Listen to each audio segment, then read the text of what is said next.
अस्सलाम वालेकुम जी।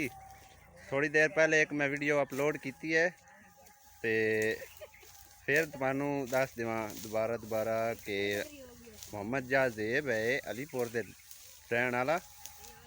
तो वो दूसरी वीडियो के अंदर उनका लिंक भी है तो उसका जरा ना नंबर भी है व्हाट्सएप नंबर, तुम उनके नाल रबता करो। माशाल्लाह गुड वर्क ने, बहुत अच्छे आदमी ने, अल्लाह की रजा वास्ते काम कर रहे हैं।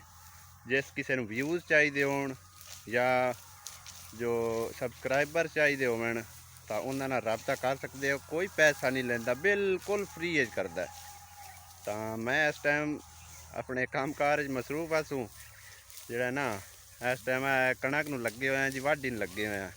तुम वेख लो पिछे बाग दे जी ना वाढ़ी लगी हुई है, असीं काम पे करते हैं। तो मैं जट दोस्तों नाल जड़ा ना सलाम दुआ कर छड़िए। तो वीडियो चंगी लगे तो मैंने सबसक्राइब जरूर करिया है, लाइक करिया है तो शेयर करिया है।